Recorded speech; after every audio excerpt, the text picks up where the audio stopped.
ទឹកដីត្រាំកក់កំណត់ស្នេហ៍ខ្ញុំ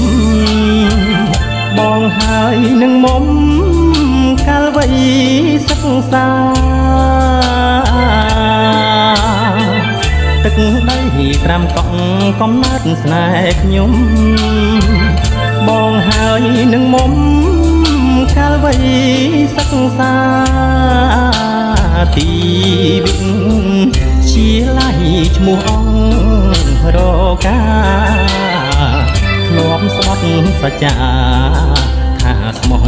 លួងខ្សែអោឃុំជាងតងខាងជើងសាលាបងនឹងក៏និថា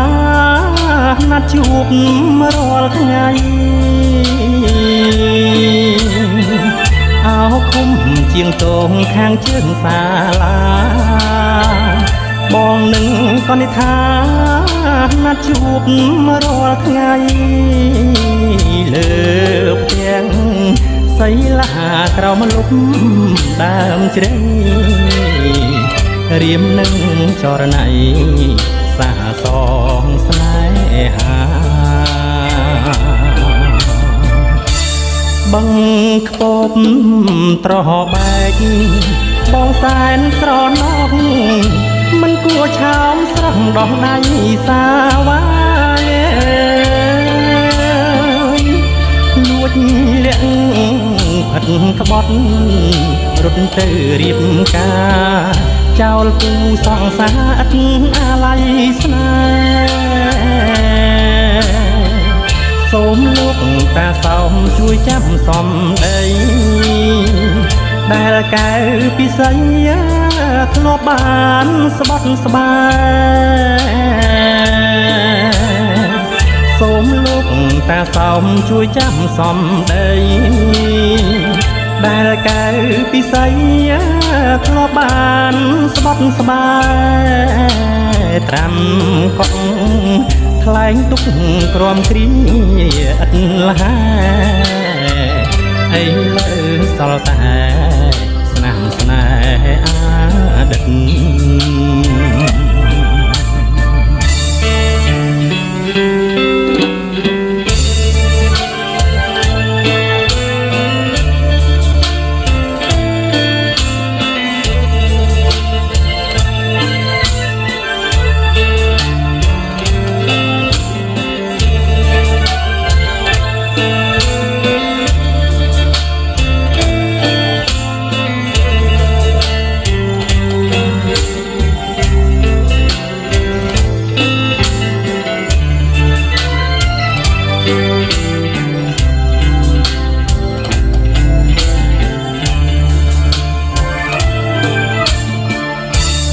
បឹងខ្ពប់ត្របែកបងសែនស្រណោះមិនគួរឆោមស្រស់ដោះដៃសាវាយលួចលាក់ផិតក្បត់រត់ទៅរៀបការចោលគូសង្សារឥតអាល័យស្នេ